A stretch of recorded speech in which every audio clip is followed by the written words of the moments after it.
Previously in X-Men. It's 1990 and Wolverine is the top draw at Marvel. Editors want as much Wolverine on the shelves as possible, and a lot of creators were very happy to work on him.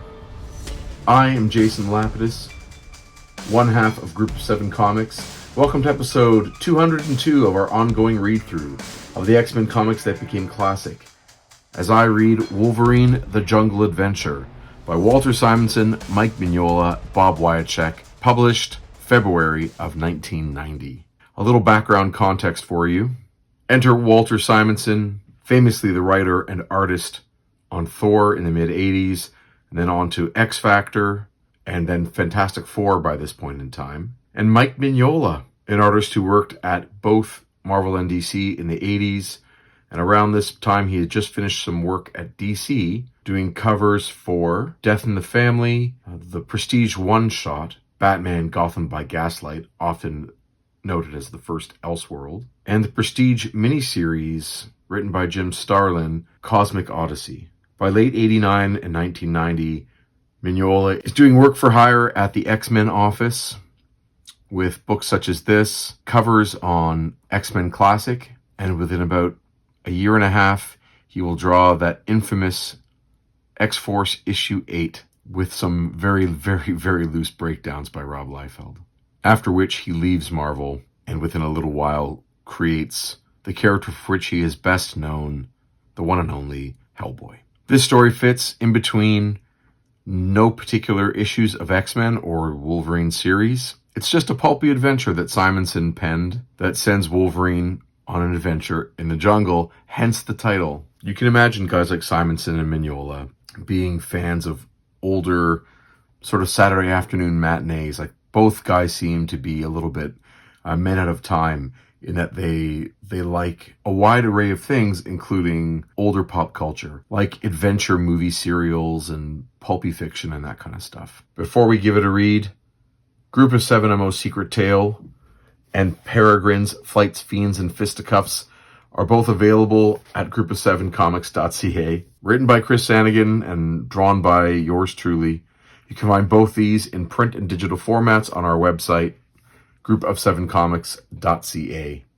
As well, you can pick up the Indie Comics fighting anthology Ninja Versus, featuring a ton of amazing creators, including the first appearance of my new character, Hogtown Jack, as he battles a clan of ninjas. And if you order one from me, I will put a custom drawing on the inside front cover. Hit me up on Instagram if you want to copy this one, and I can send one your way. Thank you so much for all your support. Of course, I could spend all my time talking about the cover. It's no secret that I'm a big fan of Mike Mignola, and I seek out his work. And that was probably the main appeal, or the main draw for me getting this one. I did not have this one in childhood. I picked this one up from the great East Coast comic book store, Strange Adventures, 3 or 4 years ago. If you're new to the channel, thank you so much for joining tonight. Usually on Tuesday nights, we do a live stream read-through of Uncanny X-Men. I'm away coaching a hockey game, and Chris is out of town. So we thought we'd throw a pre-recorded episode up for you to keep sort of the X-Men momentum, to keep that X momentum going as we venture into the Jim Lee era of X-Men. And I'm always keen to talk about Mike Mignola and do some Wolverine voices for you. They seem like a very natural fit. Additionally, take a look at another show on our channel called Leveling Up, where each episode I take a closer look at the comics in my collection to see what I can learn from them to help me improve the craft of making comics. Awesome cover with the movement of the two characters going away from each other after, almost you can feel they had just had their moment of clash as bits of Apocalypse are flying off. And a great job on that mouth, too. He has that very, big Hulk mouth with the really big teeth. It makes him look quite inhuman. An easy rendering error that Mignola avoids is shading the underside of Apocalypse's right leg. He makes sure to really shade under his bum, between the thighs, but leave the front face of that shin and that outrageous boot cuff, or the rings around his boots, leave those open. So as if light is sort of getting through and bouncing off the rock.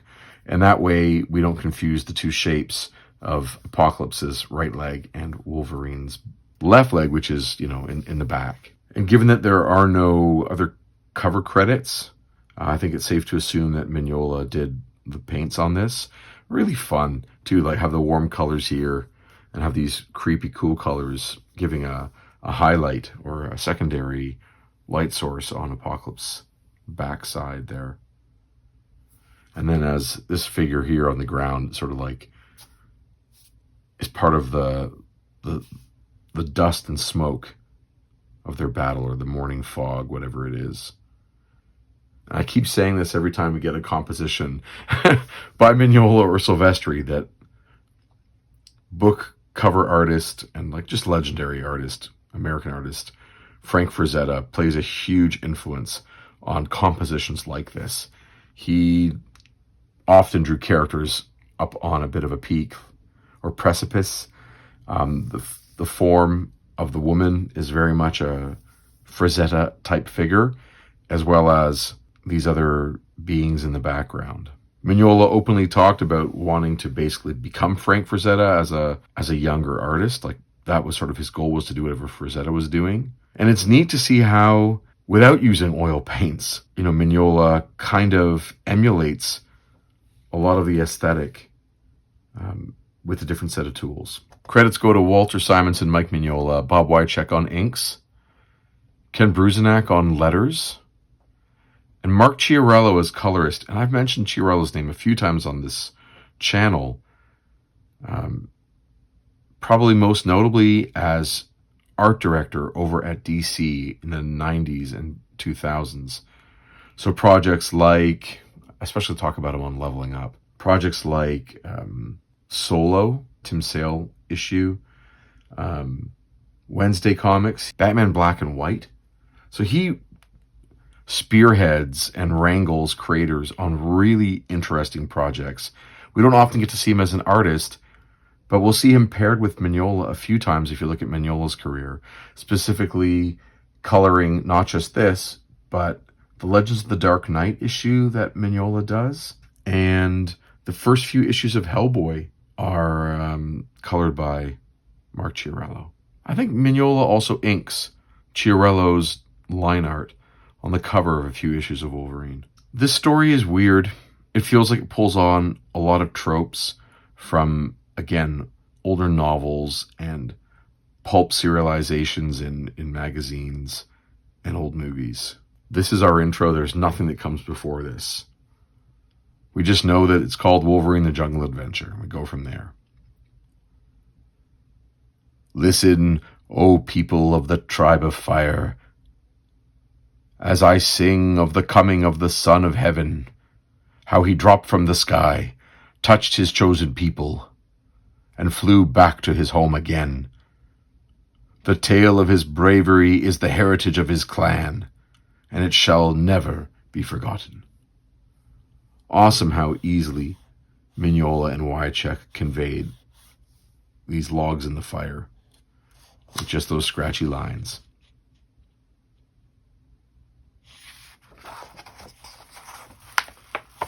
You can hear my copy cracking. It began as the stone of... Excuse me. I'm going to make a lot of reading errors, by the way. My vision is slightly compromised, and I'm not a great reader to begin with. It began at the Stone of Silence. Once again, we had gathered before the gift of the gods in silent meditation to pray that our burden might be lifted from off our shoulders. So they're at this stone, everyone's kind of gathered around, and you can see that it is a lighter. Yet the gods have ever turned a deaf ear upon the supplications of their servants. How could we have foreseen the end of silence when our prayers would be answered? The gods have spoken! They have sent a flying honker to destroy us in our pride. I'm going to assume that when he says a flying honker, he means like a bird. Where I'm from, in southern Ontario, Canada, just outside Toronto, we hear honking geese often. So a flying honker is part of my daily life. And we see this little plane land, right? Comes to I guess the engine is cut, comes to a stop. But it was like no honker we had ever seen. From its belly came a man-thing. There was a silence as the Son of Heaven approached the stone. And Logan comes up. You can see clearly it's him. Easy to render him, just give him those 2 peaks in his hair.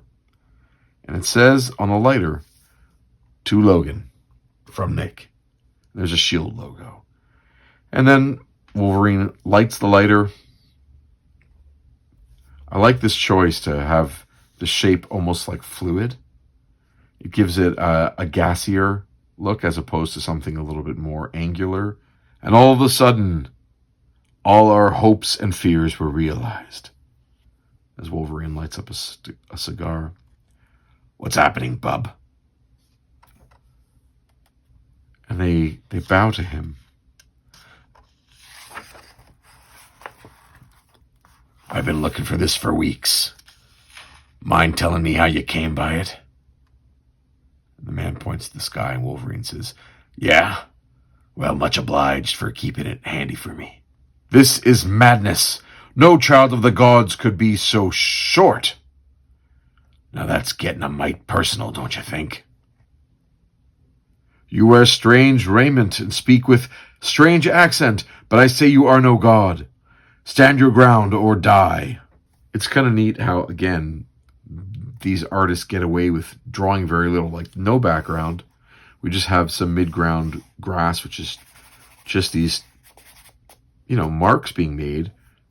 And it's just, you don't even have to do the sides. It's a great reminder that we don't need all that. We just need this dynamic between the two. I think there actually is maybe a miscolor here. I feel like around this gentleman's right arm and between Wolverine's legs could have also been this dark yellow-brown as opposed to black shadow completely. Like a hint of the ground, ahead of Wolverine where it's not quite put in shadow, but so be it. I've seen every Tarzan movie ever made, bub, twice. I get the picture. You talk like a mad demon. Oof! And of course, Wolverine's opponent gives him a powerful left backhand. That was uncalled for, mister. Ruined a good cheroot. Cheroot, hold on a second. That was uncalled for, mister. You ruined a good cheroot. That's the name of a kind of cigar. I oughta. Hold it, Logan. Go easy. Don't want to freak these guys out all at once. Play it cool. Besides, you might need something in reserve later. Besides, the bigger they are. Not the effect Wolverine was looking for as he takes a punch back. You have good punch. The harder they hit. Thinking about how to pace your pages out. Thinking about how to pace out your workload. The composition on this is what takes all the time. As you plan where the characters are going to be, how much you have to draw, how much you don't have to draw. It's the underdrawing and that planning that takes up the time. But he will then save time by not doing backgrounds there. Because again, not necessary. Maybe here could have stood for something, but not needed. And this one, great. Just put these beautiful organic shapes that read as foliage. Beautiful. But no background in the rest. You're not so bad yourself, bub. Listen. So listen up, and I'll give you a little boxing lesson. Lead with your left. Jab, feint, jab, jab. And whammo. Why you talk? Why you talk all the time and not fight? And his opponent gives him a huge shot to the midsection. That does it. We're wrapping this up. That does it. We're wrapping this up right now. And Wolverine knocks the bad guy over. Gawk is defeated! Gawk is defeated! The Son of Heaven is now chieftain of the tribe of fire. Gawk's cave is now your cave. I thought it might work like that. Give me a hand with my plane, will you guys? We don't even know where Wolverine is, by the way. Just jungle adventure. So language, no, let's just throw all that out. We're just going to go with it. Here comes a big reveal. You guys ready? I love the color choices, putting that cool green as the interior of the cave with this crazy skull. So obviously we are somewhere out of time, and the beautiful purples in that background sky as the day is coming to an end. Not bad as caves go, and it ought to do nicely while I'm trying to find some answers. Somebody's coming. So we can see just the edge of Wolverine's plane has been brought into the cave. If I was the artist, I would not want to have to draw that thing again for a third or fourth time. Fun just to sort of skip over it and focus on story instead. Hello, Gok. No hard feelings, I hope. None. Has my chieftain a name?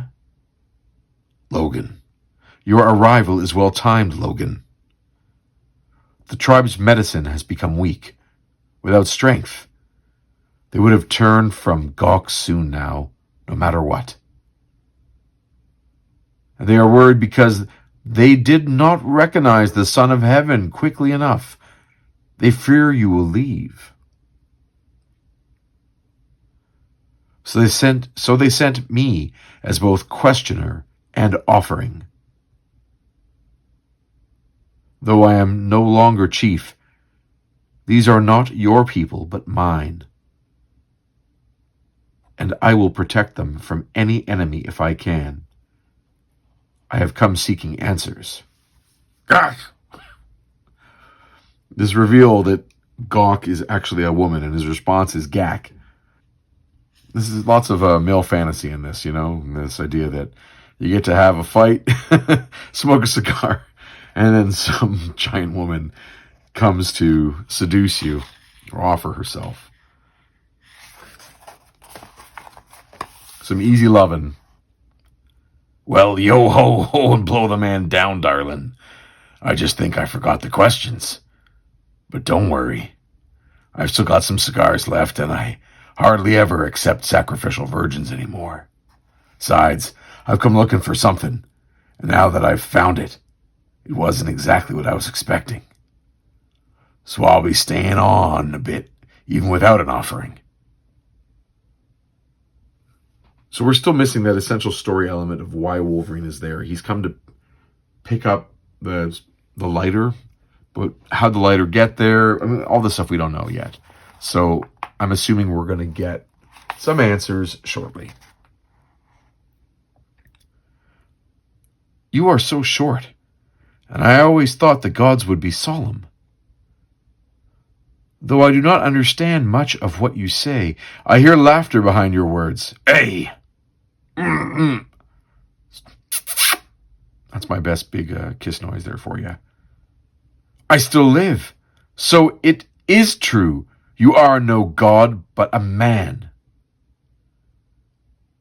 Even a god might be a little more human after that. And I never claimed I was one, darling. But I am the toughest mother in the valley tonight, and don't you be forgetting it. I will not. No one before has bested Gak. If you are not a god or a son of God, who are you? Where did you come from? It ain't exactly heaven, doll. Probably closer to someplace a little warmer. He means hell. But it's still a long way from here. I'll tell you a little story. It won't make much sense to you, but that doesn't matter. It may help me think clearer. After reading through, almost 200 issues of Chris Claremont writing X-Men, it's always a little interesting and off-putting having another writer put voices or give voice to Wolverine, considering kind of how iconically Claremont and Miller too, to some extent, kind of put together that inner monologue he has in the Wolverine Limited series and a couple of issues of X-Men as well. I got a ticket to a Broadway premiere, care of Patch, which was a surprise. So when he says care of Patch, I'm assuming he means care of his own alter ego?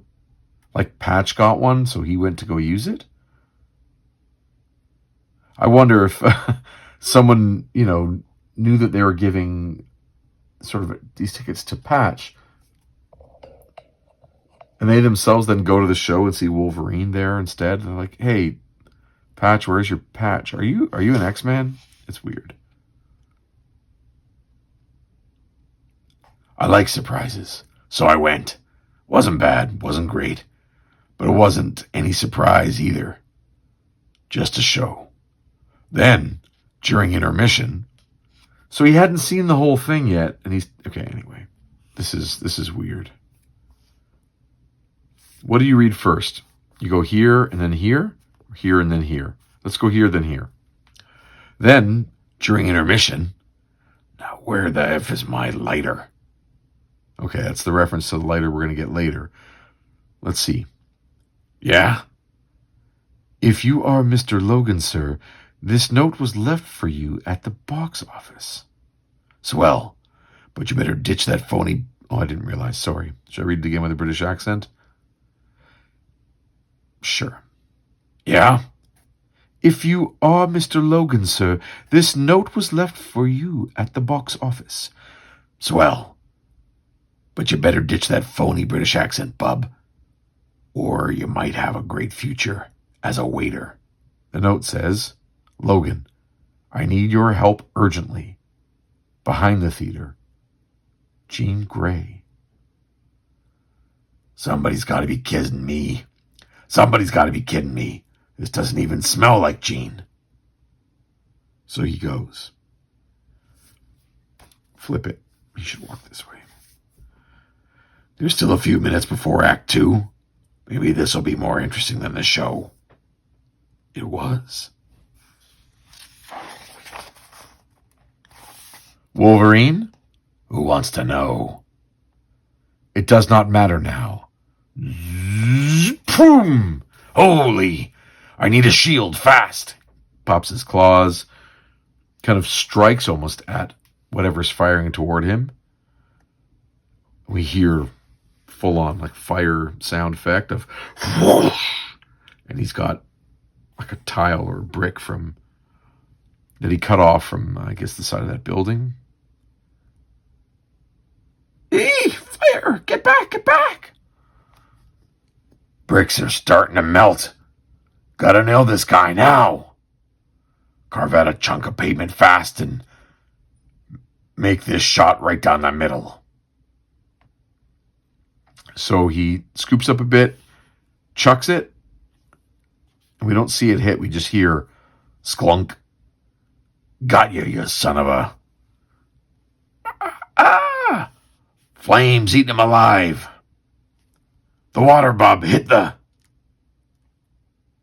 Forget it. You can see as the water hits the burning body, we can see the head is just skull and some charred stuff. Not the easiest page, truthfully, when it comes to the clarity, the reading flow. Cops will be all over this place any second. Let's see what kind of flamethrower you were packing. Funny, it ain't coming off. How can it? I don't believe this. It's built in. This guy's some sort of cyborg. And the rock I threw broke the nozzle on the discharger. No wonder he went up like a torch. The scent. Metal. Hot pain. No, it's 2 words. Hot pain. I can feel it somehow. Like it was me.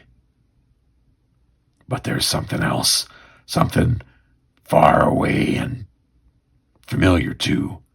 Earth. Damp. Lizards. Jungle, I know that smell. The Savage Land. This Johnny came from the Savage Land. He's looking right at the camera and telling us about the Savage Land. Very apt of Walt Simonson to write, "This Johnny came from the savage land." That is what we here in Canada call each other. We all call each other Johnny. It's our version of the Australian Bruce.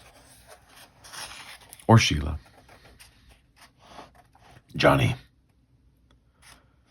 I got passage on one of the supply ships to McMurdo Sound.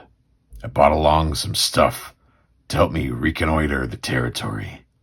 It took a while, but I wasn't in any hurry. And eventually, I caught the assassin's scent. And mine. Your tribe who aren't cyborgs. And my lighter. So I still haven't found any answers. You were right. I understand nothing of what you say. But I understand enough. You know, when I read this to myself, I feel like I'm seducing myself. So I'm to understand that Wolverine followed the scent. Well, he went to the Savage Land based on the scent of this cyborg, and he picks up the smell of his own lighter. So did someone pick his pocket at the theater? I don't really understand yet. Let's assume that this is the storyteller at the beginning who is speaking. So it was that the Son of Heaven made his home with the tribe of fire, living after our fashion, eating our meat, joining in our hunt. And he was good, the best. What's going on? She's like the best fighter they have. Come on. But he spoke little, and his thoughts remained hidden from us. Such is the way of gods. A guy could get used to this kind of life. Simple, rugged, no worries. I haven't been in shape like this in a long time. Or maybe at peace with myself. I wonder how many of these cigars he still has. So time passed. Stay behind me, Glumph. And keep the rest of them back, too. I smelled trouble. And here it is now. It's just you and me, bub. Give it your best shot. Arrgh! I think that's the dinosaur talking there. He breaks its neck. Arrgh! The Logan has killed with his bare hands. He has been reborn to the tribe. Send a runner back to camp. Let the sacred ochres be prepared. Neat to see him use this like wild red. I don't think we've seen that in this story yet.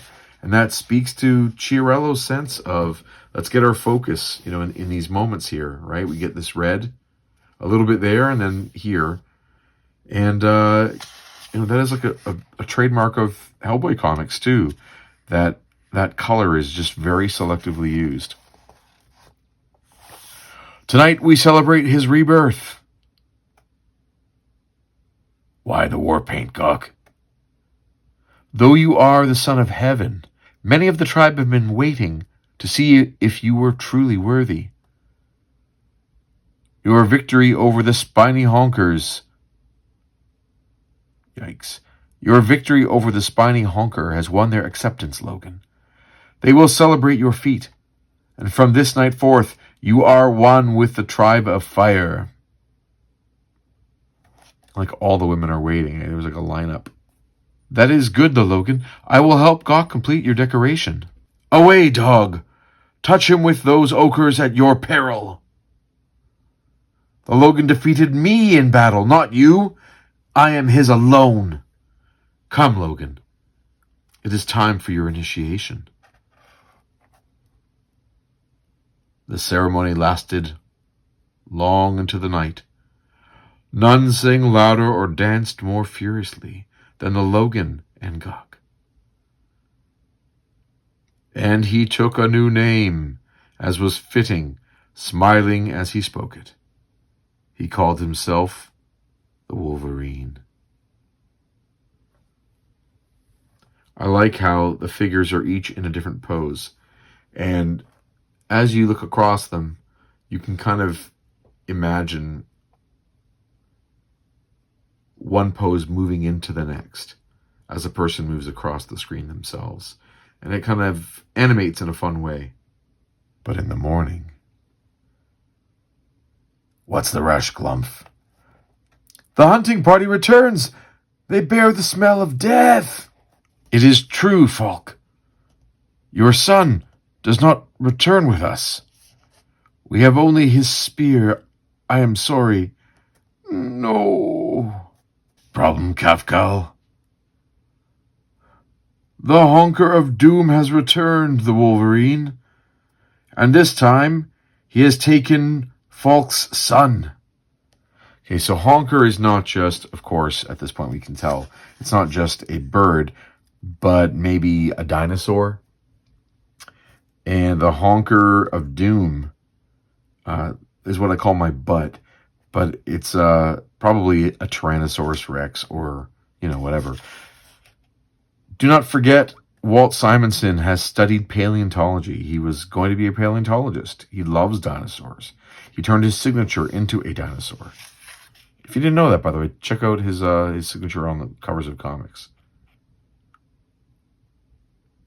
So he's choosing to call them Honker of Doom, given how much he actually knows about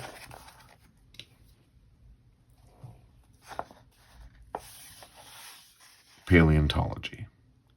What happened exactly? We had just entered the edge of the great green wood when we heard the birds, his scavengers, and knew that doom was upon us. Awesome reveal, just have the thing like that. Big mistake would have been to try and blacken out the inside of the mouth. Maybe it could stand for some gray, but that works really, really, really well. Coming out of the mists.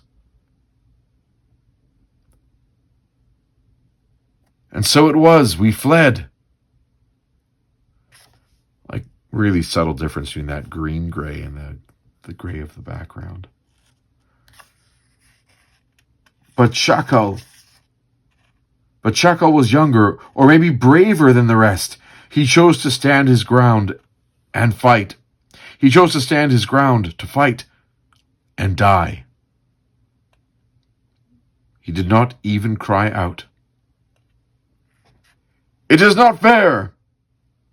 It is not fair that the gods send you among us and still want sacrifice. My child dead and the child of the gods lives. Is this justice? Hold your horses before we go any further. I want to know exactly what's going on. What's this Honker of Doom, and what's it got to do with the tribe? Strange questions from a god. Maybe Gark was right in the beginning. Maybe you are a demon, he says with tears in his eyes. My son's blood cries vengeance! Vengeance! As he stabs Wolverine through the torso. You done?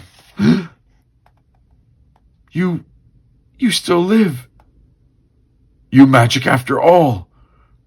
My life forfeit. Checkle, I join you now. You're lucky, bub. In a different time and place, you'd be horse meat right now. Get up and don't ever try that again. I don't always keep my temper.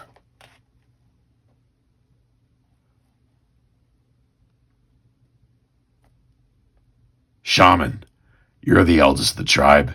Tell me about the Honker of Death, and make it short. He is a great rogue Honker, the Wolverine, always alone. He comes, he goes, he takes our young men, and returns for more. Sometimes he is gone for months, once for a year, but he comes back. He evades our traps, shrugs off our spears. He is the nemesis of the Tribe of Fire. There's a miscolor right here that's meant to be white. It's the tail of the balloons right there, just hidden in the ink. We have prayed mightily to the gods to deliver. We have prayed mightily to the gods for deliverance from our tormentor. We thought you were the answer to our prayers. It doesn't work like that, shaman. There ain't no such thing as a free lunch. Even gods know that. But now that I understand what's happening here, maybe we can manage to put a stop to this business. Summon every able-bodied man, woman, and child in the tribe. It's time we showed the honker of doom a little tribal hospitality. The Wolverine led us into the forest until he found a great clearing along one of the animal trails. He showed us secrets and bade us work. We dug a great pit and carried away the earth in blankets that none should spill upon the ground and betray us. We set fire-hardened stakes in the belly of the pit and closed it over with green saplings and cut sod. And then we waited. Or perhaps the son of gods called out to the great rogue, for it is said that the gods speak even the tongues of animals. Whatever the case, the great rogue came, and the word went down the line like fire. The beast comes! The beast comes! How can something big move so quietly? He can't be more than a quarter mile away now, but there's still nothing. Birds. I can hear his birds. Surprised why we can't smell him. Those are my best dinosaur noises. Holy! Move it, Logan, move it!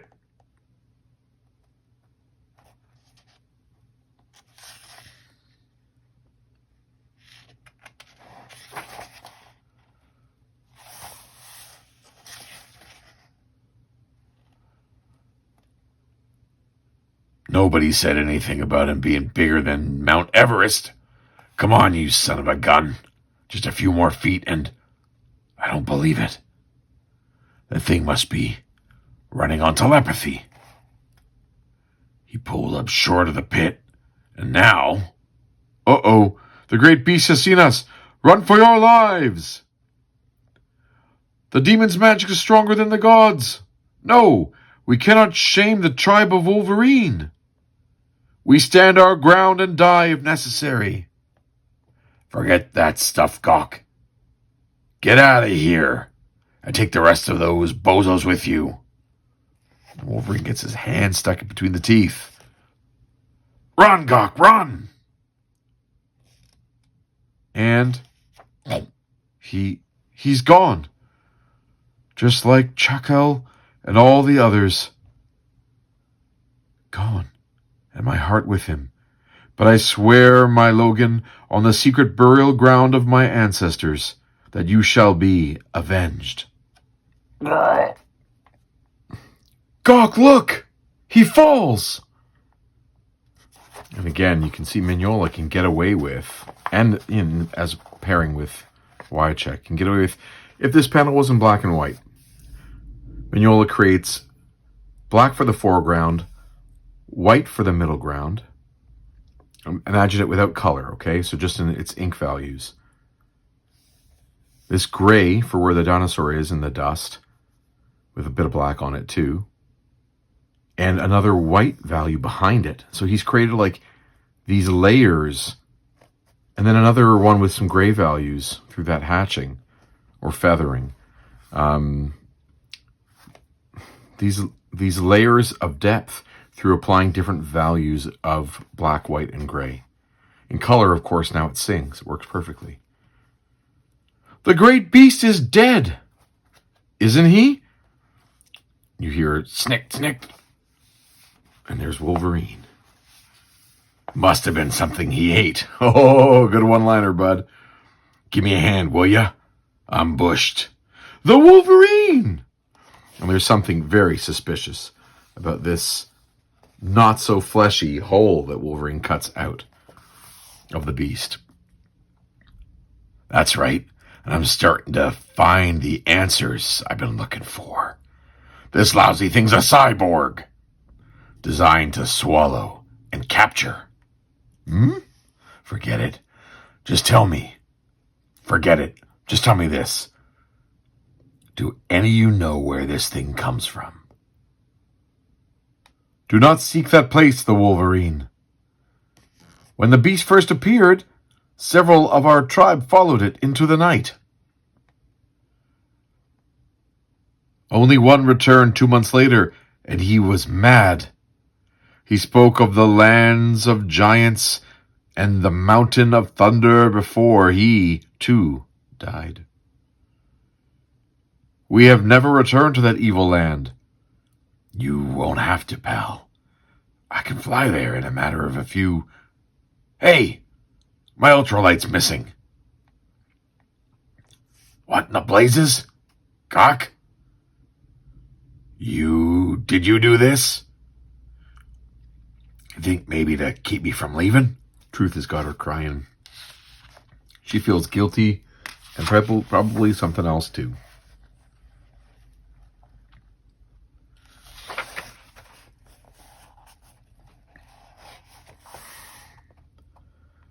Gawk does as she pleases, the Wolverine, and no one, not even a true son of heaven, tells her what to do.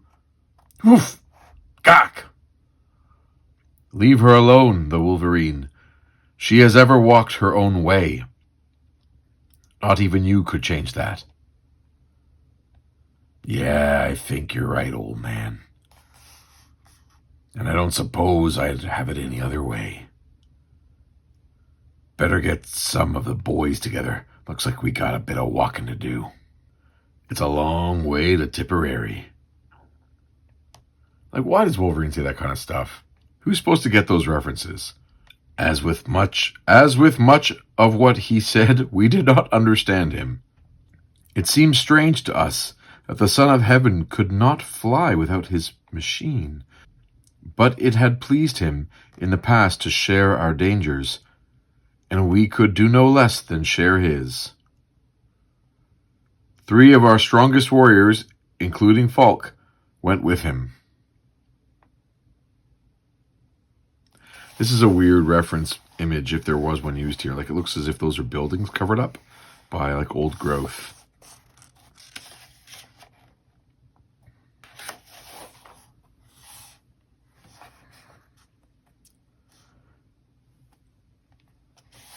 I wonder how dark this shows up on camera. And thanks to his skill, they were all still alive when they reached the Mountain of Thunder. All right, guys, you've done your part. Now it's my turn. So get out of here. And when you get home, tell Gawk. Just tell her I'm sorry about the way everything worked out. Phew, this place stinks. And it ain't just a volcano. The whole cyborg scene seems a lot less like a Savage Land setup, more like something the X-Men might run into. And that being the case, I expect to be more comfortable as myself. In his costume.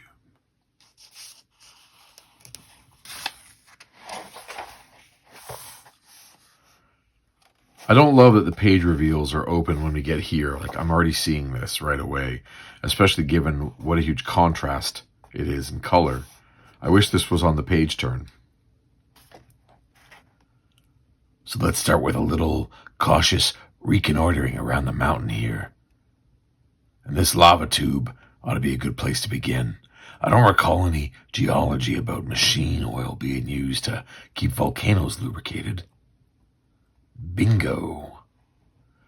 Artificial, just like the cyborgs. One thing on the outside, something different on the in. That smell. Same thing I caught off the dead cyborg. Like pain and fire. Uh-oh! Wasn't paying attention. Blast!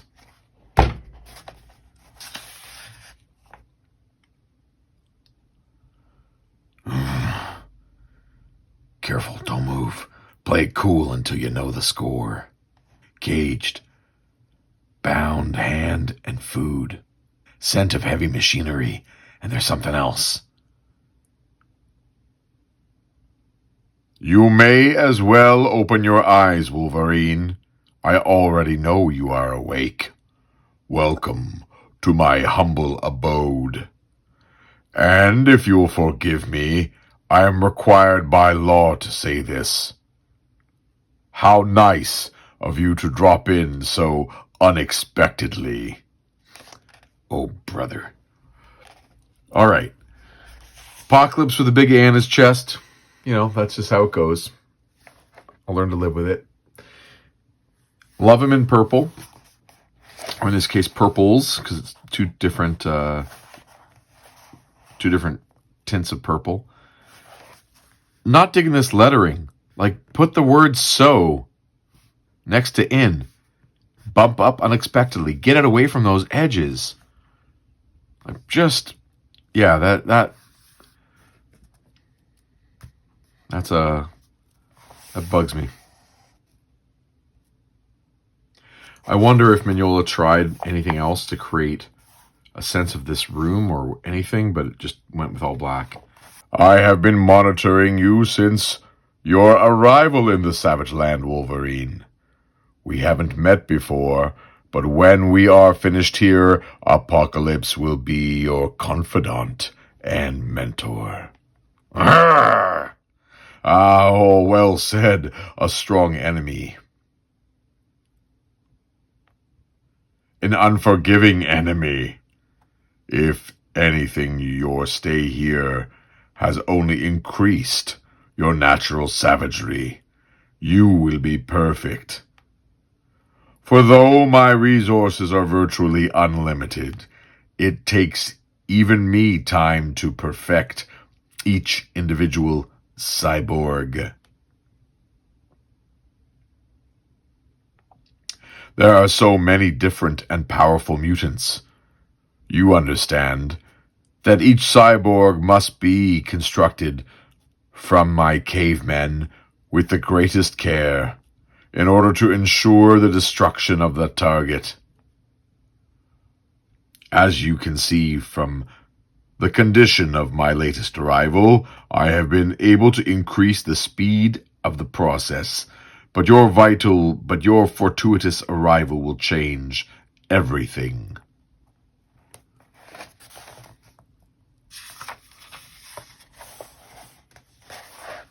You will make a wonderful cyborg, Wolverine. You will make a wonderful cyborg, a perfect assassin. He's already kind of a cyborg, right? Of course, I had your aircraft removed here as soon as possible.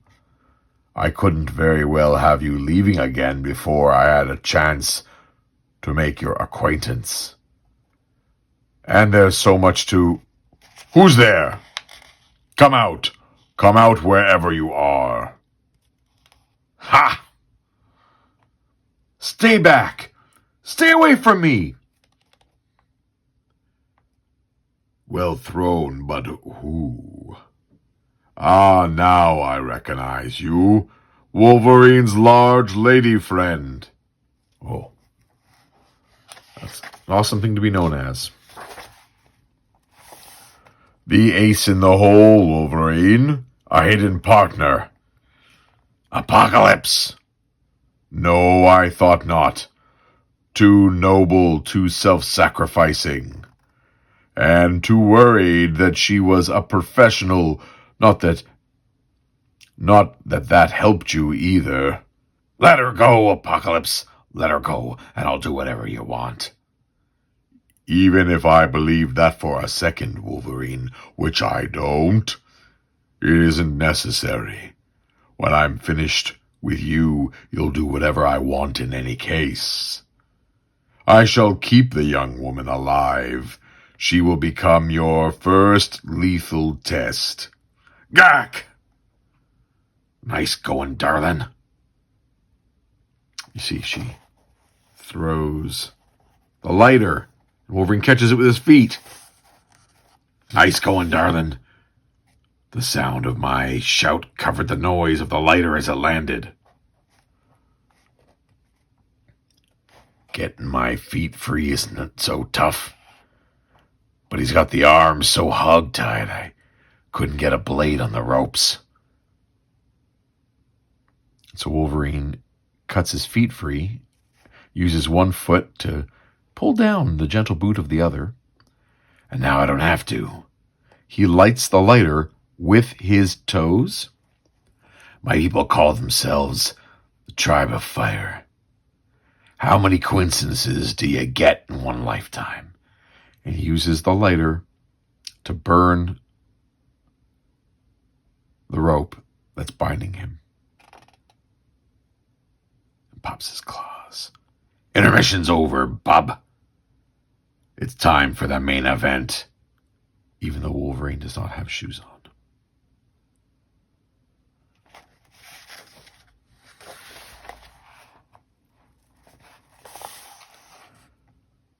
Back, Wolverine. Back into your cage, or I shall kill the woman. Nice try, Apocalypse, but there's already too much at stake. Maybe none of us will walk out of here, but it's a lead pipe cinch. None of your cyborgs are going to do any more killing after we're through tonight. This one looks pretty ripe. And Wolverine sticks his claws through the feet of a cyborg? I don't know. You fool! You destroyed thousands of hours of work in a moment. I thought you might see it my way. It's cool. Cool pose. Neat kind of Apocalypse being so monochromatic. And then Wolverine stabs him basically through the neck. I don't believe it. He's still struggling. Gak! Get the heck out of here while I got him pinned. And take the kid with you. Forget the rest of them. They're too far gone already. The Wolverine! The kid, Gak. Save the kid. Chuckle, still alive. Get the heck out of him. Gak. Get out of here. Do as I say, now. I can't hold him forever. We go, my Wolverine. I love you. Breaking free. Then let's see if we can do some real damage on the way out. Ah. As Wolverine slices through parts of the armor. He's doing some hacking and slashing. I misjudged you, Wolverine. You are too intransigent. I shall have to slay you now and return to using my less rebellious cyborgs. When we're done here, bub, you won't be needing any cyborgs. Wolverine cuts away with both hands. You're going to be needing an Undertaker. I love all these increasing bits coming off of Apocalypse. But I don't get it. From what Cyclops told us about you, Apocalypse, you test mutants to weed out the strong who will inherit the earth. You don't kill them. Crazy. The earth is the birthright of ordinary humans, wretch, not a prize to be usurped by late-coming sports of nature. My sacred trust is to make the world safe for... My sacred trust is to make the world safe again for humans. Mutants shall be destroyed, starting with you. Holy! This ain't really Apocalypse, it's a robot.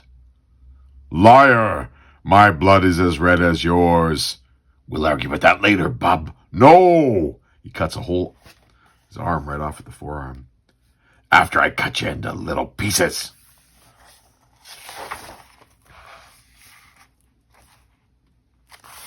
No! Head spinning. I gotta move fast before he follows up. No, my blood is as red. Must have nailed the voice chip, but my blood. Can't stop. Blood. Squeezing the life out of me. Blood. Gotta nail him now. This is awesome. That looks great. He's all about the really short nose and giant mouth and teeth. Whew.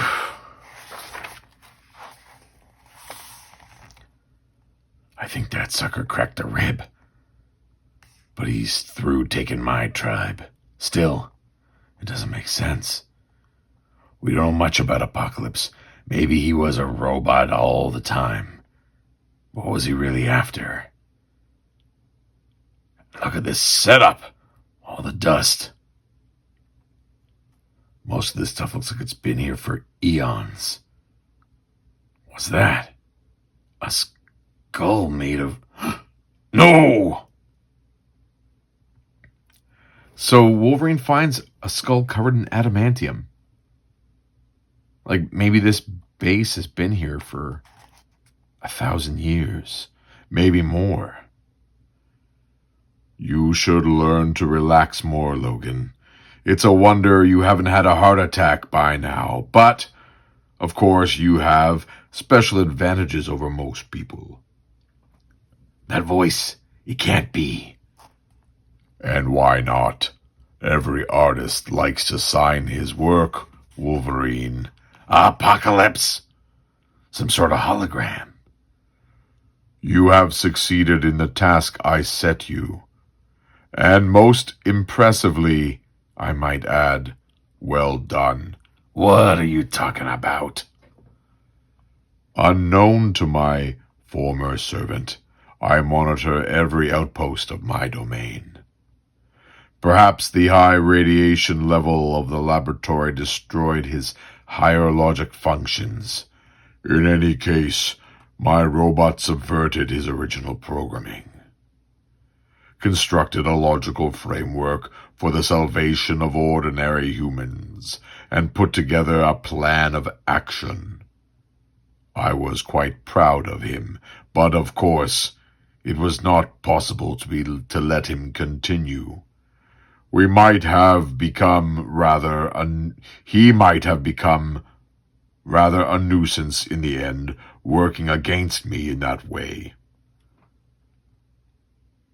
I knew you would be his next target, and arranged to have you meet your would-be assassin in a most public place. The deaths of a few innocent bystanders always stems to spur the hero on to greater and greater heights. What? Pity you missed the second half of the show. I myself thought it was rather better than the first.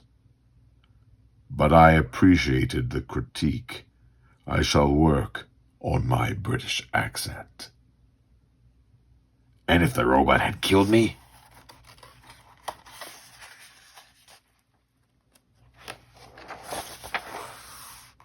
My dear Logan, the world is wonderfully supplied with all manner of powerful mutants. Sooner or later, my former servant would have fallen. And of course, he would have weeded out many in the process. And what about you? Afraid to go up against your own robot? Ha ha ha! There is too much to be done to deal personally with every minor administrative matter that comes across my desk, Wolverine. Because yes, I sit at a desk. I have a standing desk and a sitting desk. Lots of papers on my desk. Lots of administrative work and papers. You're supplying your lighter to the cavemen was, if I may say so, a stroke of genius. The cavemen recognized a machinery of the gods instantly, and you lived up to their every expectation. Despite the fact the story did not say so. The story pointed out stuff quite to the contrary. The future indeed belongs to the mutants. The future? Maybe, but we're sharing the present, which is why I'm gonna take this place apart, piece by piece. I built this laboratory longer ago than you can imagine. It is not for you to destroy. Guess again, bub. That's what I do best. Gas. Figures he wouldn't want me walking out alive to spill the beans about this place. And his hologram's gone. I like the disappearing figure of Apocalypse there. But my healing factor will keep me alive long enough to finish this little job. With the help of Brother Fury's memento. The perfect gift. Good for a light. Good for a bang. What? So he pops the bottom. I hate to lose it. And with the old shield gone, I don't suppose I'll be able to get a replacement. So it's also like a grenade kind of thing. But I'll have to think him next time I run into him. If ever.